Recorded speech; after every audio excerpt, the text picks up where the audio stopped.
एक गांव में एक साहूकार रहता था। साहूकार के एक बेटी थी। वह नित्य प्रातः प्रतिदिन पीपल सींचने जाती थी। जब वह पीपल सींचने जाती तो पीपल के पेड़ में से लक्ष्मी जी प्रकट होती थी और चली जाती थी। एक दिन लक्ष्मी जी ने साहूकार की बेटी से कहा, तू मेरी सहेली बन जा।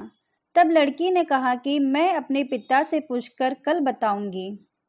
साहूकार की बेटी ने घर जाकर अपने पिता को सारी बात कह दी। तब उसके पिताजी बोले, वह तो साक्षात महालक्ष्मी हैं। अपने को और क्या चाहिए, तू लक्ष्मी जी की सहेली बन जा। दूसरे दिन वह लड़की फिर गई। तब लक्ष्मी जी पीपल के पेड़ से निकल कर आई और कहा, तू मेरी सहेली बन जा। तो लड़की ने कहा, ठीक है, मैं आपकी सहेली बन जाऊंगी। और दोनों पक्की सहेलियां बन गईं। लक्ष्मी जी ने उसको खाने का न्योता दिया। घर आकर लड़की ने अपने माता पिता से कहा कि मेरी सहेली ने आज मुझे खाने का न्योता दिया है। तो उसके पिता ने कहा, ठीक है, संभल कर चली जाना। तब वह लक्ष्मी जी के यहाँ जीमने गई तो लक्ष्मी जी ने उसे साल ओढ़ने के लिए दिए, रुपए दिए, सोने की चौकी, सोने की थाली में 36 प्रकार के व्यंजन जिमाए।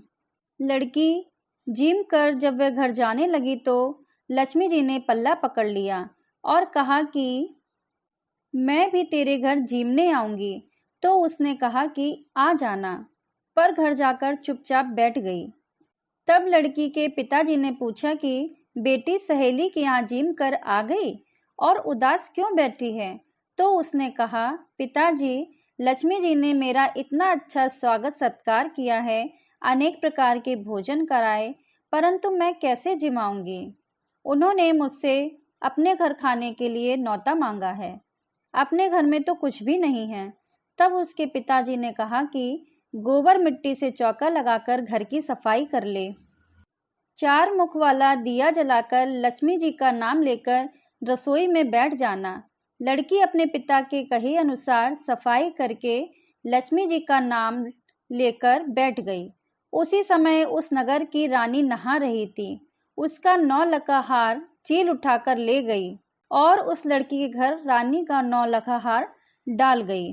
बाद में वह लड़की हार को ले जाकर बाजार में बेचने गई तो सुनार ने पूछा कि क्या चाहिए। तब उस लड़की ने कहा कि सोने की चौकी, सोने का थाल, साल दुसाला दे दो, मोहरे दे दो और सामग्री दे दो। 36 प्रकार का भोजन हो जाए, इतना सामान दे दो। सारी चीजें लेकर बहुत तैयारी करी और रसोई बनाई।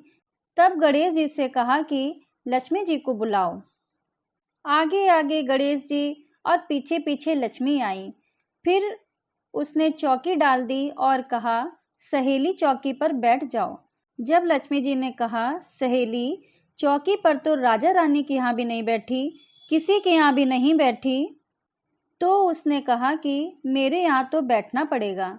फिर लक्ष्मी जी चौकी पर बैठ गई। तब उसने बहुत खातिरी की। जैसे लक्ष्मी जी ने करी थी वैसे ही उसने करी। लक्ष्मी जी उस पर बहुत खुश हुई। घर में खूब रुपया एवं लक्ष्मी हो गई। साहूकार की बेटी ने कहा, मैं अभी आ रही हूँ, तुम यहीं बैठी रहना। और वह चली गई। लक्ष्मी जी गई नहीं और चौकी पर बैठी रहीं। उसको बहुत दौलत दी। हे लक्ष्मी, जैसे आपने साहूकार की बेटी को दिया, वैसे सबको कहते सुनते हुकरा भरते अपने सारे परिवार के धन के भंडार भरना। पीहर में सुख सौभाग्य देना, ससुराल में आपसी प्रेम देना, बेटे पोते को तरक्की और गुणवान होने का आशीर्वाद देना। हे लक्ष्मी माता, जो भी आपकी कहानी सुने उनके सब कष्ट दूर करना, दरिद्रता दूर करना, सबकी मनोकामना पूर्ण करना। बोलो माँ भगवती देवी लक्ष्मी की जय हो। अगर आपको वीडियो पसंद आई तो प्लीज़ हमारे चैनल को लाइक करिए, सब्सक्राइब करिए और शेयर करिए। धन्यवाद भक्तों।